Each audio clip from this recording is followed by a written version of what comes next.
Let's hit the field. It is Saturday, April 12th. It was another rainy day in the Bronx, and the Yanks are trying to bounce back from an embarrassing defeat in Game 1 against the Giants. Will Warren on the mound. My recap, your reactions, coming up next.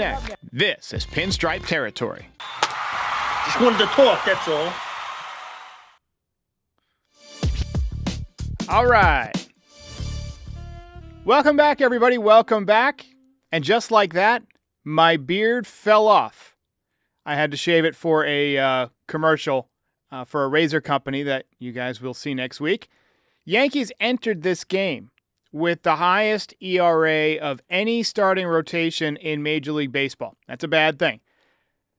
That should get better now that Marcus Stroman is officially on the injured list with what they're calling left knee inflammation. I think it's a case of 11.57 ERA-itis. You don't know what pain is. Surprised it wasn't whiplash. Anyway, nice job by Will Warren today. First Major League win. I'm ready for warm weather baseball. Again, with dry conditions, no crazy wind, no turtlenecks or face masks or scarves. Let's just get some summer baseball going. Where's this global warming? Come on. Let's get some warm baseball in the Bronx. So good day for the Yankees. They bounce back and pick up a W. Let's get to the recap. Let's get it going.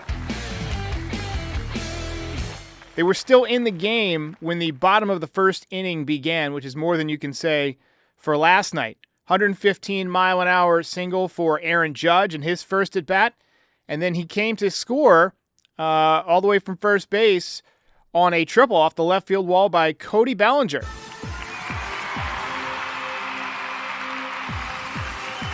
You could tell by Belly's reaction that he thought it was going to be a routine fly to the outfield.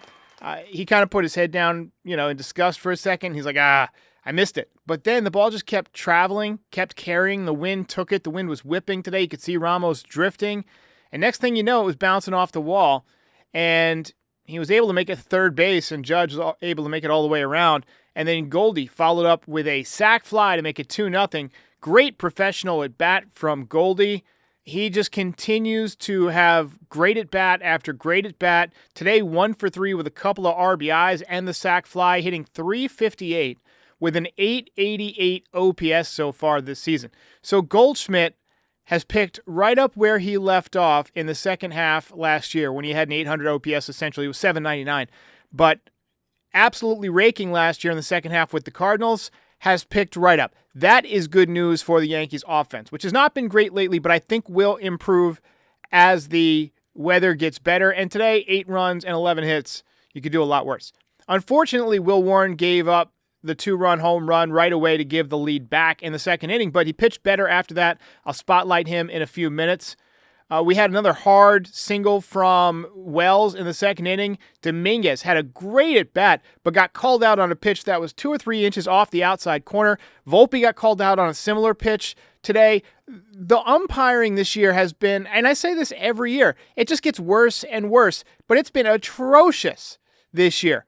I'm glad to say it will not be a problem next year once we get that ABS system. It is sorely needed, and I think the Yankees would have used it right there. I think they would trust Dominguez. He's got a good eye, and he was right on that one. So was Volpe.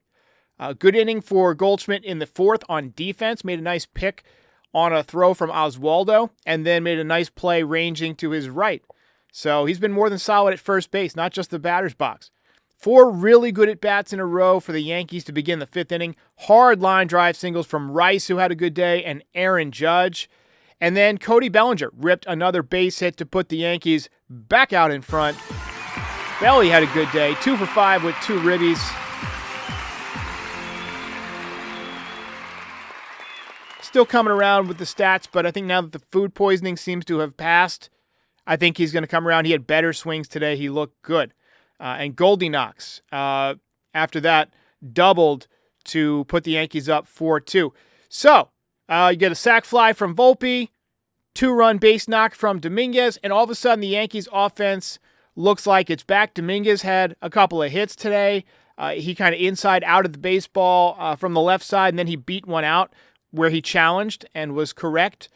But the bullpen, was not without some heart attacks today. Fernando Cruz has been more bad than good this year. Today, 2 outs, 2 hits, 2 runs. Neither one of them was earned, but a 4.26 ERA nonetheless this season. Luke Weaver did a really nice job today. 0 ERA on the season for Dream Weaver. And Ben Rice went deep again. 2 for 4 with a solo home run. Rice, baby. I love it when I put somebody's picture on the thumbnail and then they end up hitting a home run because then I don't have to change it. My social media guy, Aiden, and he also works with me on Foul Territory. We're big Ben Rice believers based on the metrics that we've seen. And, just based on the eye test. I mean, the kid has great swing, very compact swing. And whenever he does something great, we text each other back and forth. And I told him today, 30 bombs from Rice. That's what it's looking like. He's off to that kind of start. 4 home runs already. He's got a .310 average. He's got a 1.121 OPS. Let me pull up his stat sheet real quick, and we'll take a look at it real quick if it will load, which it's not. Oh, MLB. Anyway, he's got an on-base percentage over 400 this season. Really swinging the bat well. Looks extremely confident at the plate. He's hitting lefties, and we'll pull up his numbers right now. Last year, you see he hit 171. This year, it's up to 310. Last year, 264 on-base percentage. This year, 431. OPS almost doubled so far. 42 at-bats. He's got 4 home runs and 5 ribbies. Last year, he had 7 home runs and 152 at-bats. So, continues to have professional at-bats. 4-run lead going into the 9th inning. Yankees went to Devin Williams, who has been absolute bollocks up to this point. He immediately put 2 runners on base, and I was thinking, oh my God, I'm so sick of this shit. So sick of this shit. But he was able to reel it back in, had a couple of big strikeouts, Jung-Hoo Lee and Matt Chapman, nastiest changeups that we've seen from him this year. Then he got a weak ground out to second base, and what do you know? It feels like it's been a week. It's only been a few days. Yankees back in the win column. Game over. Yankees win. Yankees win. John Montana says, Ben Rice for MVP. X-Rated says, my goodness, D. D. Will. Is every game just going to be that stressful no matter what? Excellent. And I feel like the excellent was a little bit sarcastic there.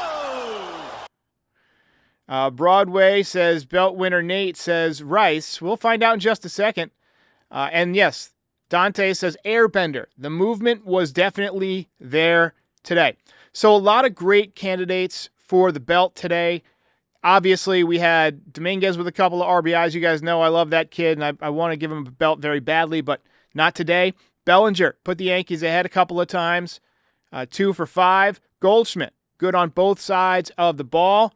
But how can I say no to a kid getting his first Major League win? Will Warren.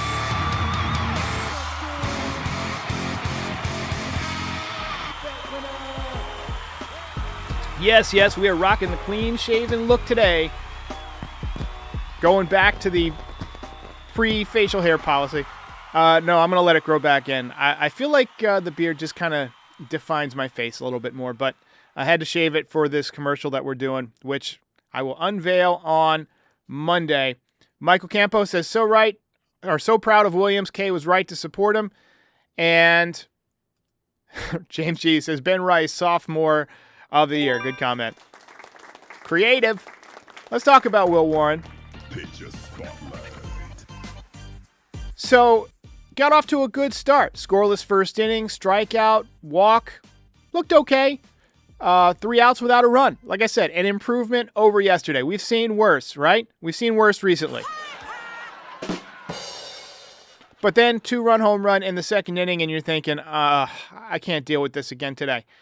But then he, to his credit, he did what he did his first time out, which is he settled back in. And he retired 10 hitters in a row before a walk with 2 outs in the 5th inning. And then he was able to get out of the 5th inning. I thought the stuff was solid today. It usually is. The problem is consistency. And that was still an issue today. As you see, 54 strikes out of 91 pitches, so that's an okay percentage, but you like to see a little bit higher strike percentage, and usually he's a little bit lower than this, so today was a good day. 13 whiffs, 94.9 mile an hour top velocity for him, so basically 95 miles an hour, and his season ERA is down from 6.00, where it began the day, down to 5.14. Nice job for Will Warren. I almost called him Adam. I almost did it.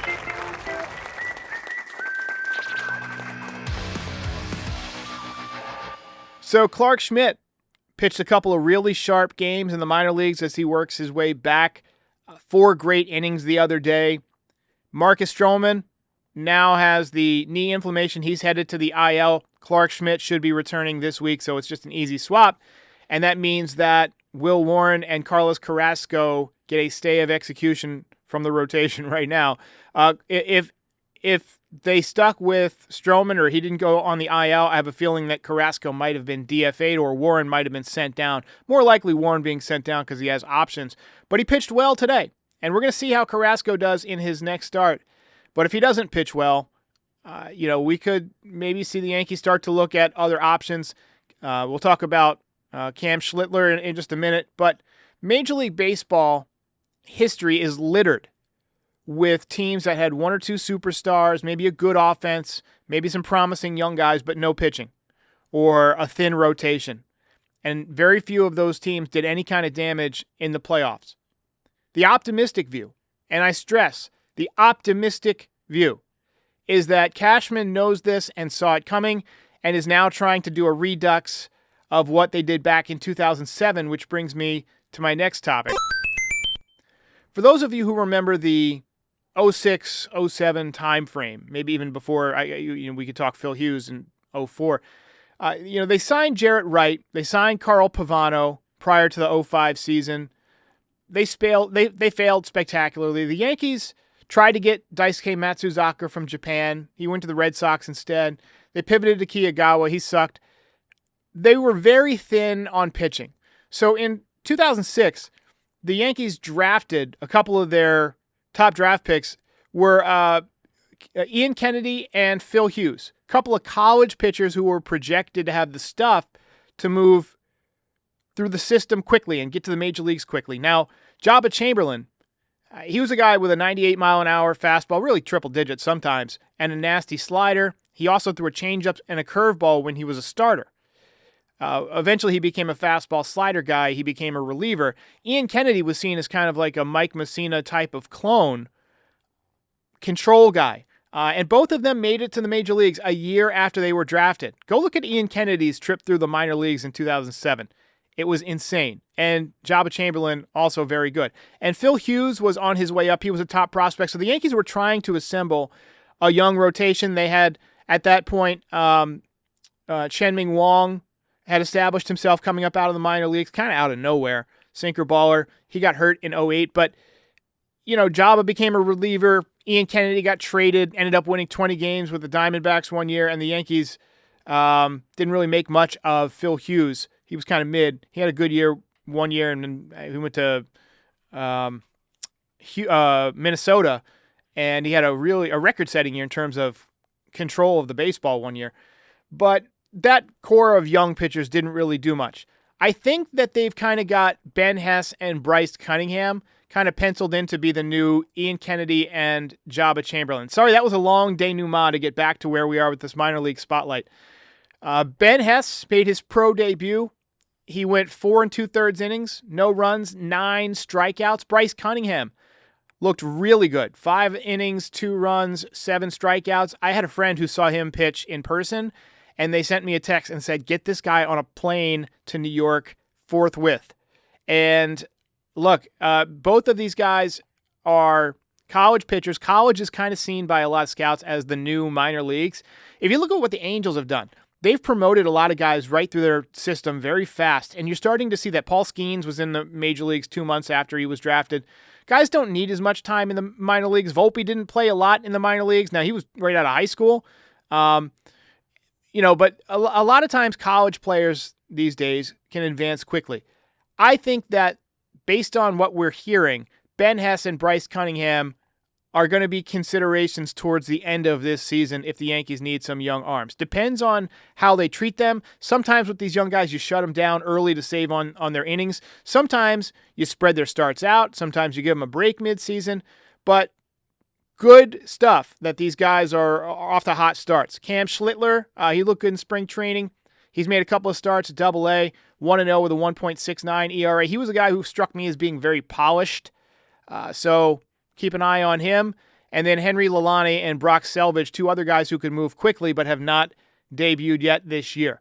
So just keep an eye on these guys as, the season rolls on and you need depth. You might see the Yankees be a little bit more aggressive with their minor leaguers than they have been in recent years, a la Chamberlain and Kennedy. All right. This morning, I was standing outside of the local grocery store, and I was waiting for one of those people to come and swap my propane tanks. I was doing a propane swap for my grill. And suddenly, I had this sense that someone was looking at me, and there was a guy standing there right to my left, just kind of standing there looking at me for a second. And he was wearing a trench coat. He was very tall, impossibly tall. Had to be 6'6", 6'7", very skinny, with big black sunglasses. And honestly, my first thought was, this guy looks like one of those cartoons where there's two kids standing one on top of another trying to sneak into an R-rated movie. And I was like, oh God, I hope this guy doesn't pull out a shotgun from under that trench coat and shoot me in the face, because then my last podcast would have been the Marcus Stroman sucks rant. Anyway, he looks at me right in the face and he goes, good rant last night, and just kept on moving. I was startled by the oddness of the situation. First of all, that I got recognized. I almost never got recognized. It's like the fourth or fifth time, in my home state where I have been recognized. And I wasn't expecting it so early in the morning, so I didn't respond. I was just kind of like, ugh. So I wanted to say to that guy, if you're watching, thank you for recognizing me and the compliment about the rant. And sorry I didn't say anything in response. Also, when I logged into Reddit this morning, there was a post about the rant, and it was titled "Hilarious Rant by Derek on Marcus Stroman." And a lot of people commented, Derek who? Who's this rando? They thought it was going to be Derek Jeter.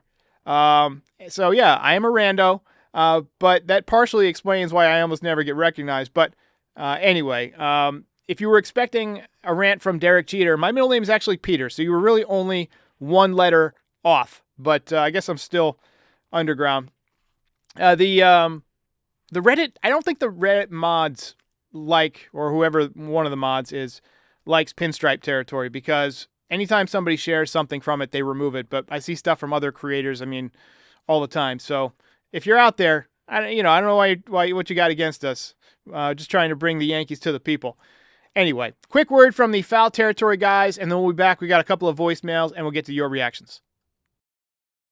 Kratz, do you like spending an hour on grocery shopping? Nope. Speed up the process, please. Introducing Hungryroot to the FT fam. Now we can all be bougie with our own personal shopper to handle the food shopping, including recs based on what you're looking to put in your body. I stack my Hungryroot box with items like gluten-free, dairy-free blueberry waffles for breakfast, shrimp veggie bowls for lunch, and a little filet mignon with potatoes and broccolini for dinner. You can also say just, hey, Hungryroot, I eat paleo, or I'm vegetarian, and they load up your cart with personalized recommendations. And those recs keep evolving as they learn about what you're into. Also, no BS, as in no artificial sweeteners or preservatives in any of Hungryroot's food. You're going to love Hungryroot as much as FT does. Take advantage of this exclusive offer. For a limited time, get 40% off your first box, plus get a free item in every box for life. Go to hungryroot.com/FT and use code FT. That's hungryroot.com/FT, code FT to get 40% off your first box and a free item of your choice for life. All right. So we got this new thing here where I can favorite chats while the ad is playing. So I've just started doing this new habit, is whenever the ad is playing, I go ahead and I search through the comments and pick some of my favorite ones. Ryan Nodal says the worst thing you can do is mismanage prospects, 100%. Because prospects have a ton of value. If you can get a good player at a young age for a low price, hell, that saves you a lot of money. Nom Nom Nom says Hughes was a value part of that pen for the '09 championship team. You're absolutely correct. I always liked Phil Hughes, but he was definitely a meatball machine, served up a lot of home runs with the Yankees. Time to stop throwing these fucking meatballs. X-Rated is a fan of the belt choice. Will, don't call me Adam Warren with the W. Joey Castellano says, where do you think Stanton will fit in when he's back? My guess is that if Rice is still hitting, they'll go to a platoon situation where Stanton becomes the highest paid lefties only DH in baseball. Also, that's a way to keep him a little bit more healthy in his arms, is to not have him chasing those outside sliders from righties. Wayne J says, can Rice play third? It'll be interesting. I haven't seen him take any grounders over there or heard anything about it other than some calls from you guys about it. Got a couple of calls here let's get to. Yeah, this is Mac from Indiana and a 50-year Yankee fan here. All right. I wonder if you noticed what I think I have noticed. There used to be all this talk about who was protecting who between Soto and Judge. Well, this year, whoever's hitting in front of Judge is their protection. I mean, guys like Rice, Bellinger, Goldschmidt, and even Wells, I'll bet you they have a really good production hitting ahead of Judge. What do you think about that? I mean, love your show, by the way. Appreciate it. That's classic baseball. I mean, you got a guy who won the MVP. Of course, the guys who hit in front of him are going to see more fastballs. Guy with 58 home run power, you're going to throw strikes to the people in front of him, right? They can lock in on the strike zone and look for fastballs, and that's what's happening. Today, Rice was the DH, went 2 for 4 with a walk. Go ahead and take a look at the box score here. 2 runs scored. Judge, 2 for 4. Bellinger, 2 for 4. Goldschmidt, 1 for 3. Jazz continues to struggle down to 164. Looks completely lost at the plate. Volpe, 0 for 2. We did get a call about Volpe as well. Yes. Hi, Derek. Steve calling from Farmington, Maine. Hey, Don. You can file this one under preaching to the choir. What is going on with Anthony Volpe? It happens every year. It's a couple of home runs, and all of a sudden, he's lost his ability to make contact. And additionally, why isn't he trying to steal bases anymore? It really was annoying when we had the extra inning game last week. He was on second base as the ghost runner, or whatever they call him, and nobody out. Steals third base, we get a bunt, we win the game. Is Boone specifically eschewing the running game? Especially when we're not scoring runs. That's one thing. If you got Volpe at first base, Judge is up, you don't want him stealing. But he's not stealing. He's not attempting steals at all anymore. And that's one of his greatest assets. Yeah, I mean, a lot of his hits this year have gone for extra bases. And exactly what I thought was going to happen has happened. He hit a few home runs, and he started swinging even harder. And now he's pulling off a little bit and, striking out 240. But the OPS is still good. I think he'll come around a little bit. I think he's going to be up and down. That's just the type of player he is. We just have to get used to a guy who's a little bit inconsistent, but is going to get some big hits for us. Got another call here. Derek, what's up, buddy? This is Derek in Ohio. First, I want to thank you for using my I'm so sick of this shit drop. That's hilarious. I didn't even know it was on there. I've been really busy and stuff, so I haven't been able to. I've been only catching the highlights of the games, but you use it anytime you want, my brother. So 100% Marcus Stroman stinks. And,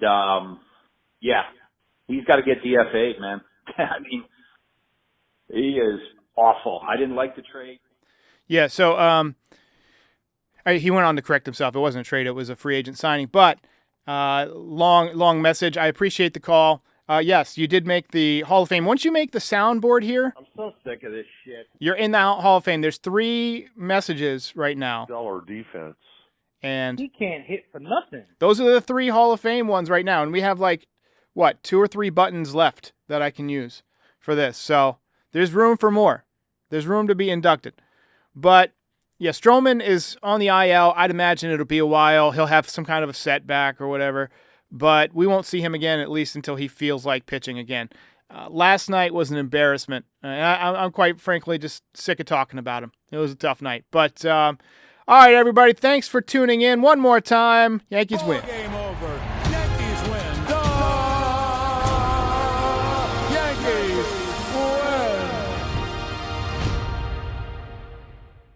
All right, so Yanks now 8-6 on the season. And when you look at the standings here, they are atop of the American League East. So it could be worse. Their run differential is 19, tied with the Tigers, who are 9-5. And out there in the AL West, the Rangers, 9-5 with a -10 run differential. And then as we go to the NL East, Mets off to a strong start. Although Soto not really taken off yet. The last I looked, he was hitting about 278, still just the 1 home run. Phillies, 9-5. I had a supposed Phillies fan that got mad at me complimenting their team yesterday and said, "Oh man, we suck. We got nobody other than," I don't know, he named 1 or 2 players. And I'm like, what about your, Zach Wheeler and Aaron Nola and Bryce Harper? He forgot some of his best players. But yeah, I still believe in the Phillies. Brewers and Cubs knotted atop the NL Central, and Padres off to an 11-3 start. My buddy Brett is coming out. We're going to watch the Padres Rockies tonight. So tune into that if you want to do what I'm doing. But there's your standings. And ladies and gentlemen, we will catch you tomorrow. Hey, while I've got you here, be sure to like the video and subscribe to the channel. Pinstripe Territory is the official Yankees podcast of the Foul Territory Network. We are home to the #1 most watched MLB postgame show on YouTube since 2021. We're here after every Yankees game and for reactions to all the best news and rumors during the offseason. Be a part of the show by calling into the voicemail 718-899-1068. Try to keep it clean for me. And if you ever miss us on YouTube, be sure and subscribe on all your favorite podcast platforms. Go ahead and rate us 5 stars. It'll help other people find the show. Thanks for watching. See ya.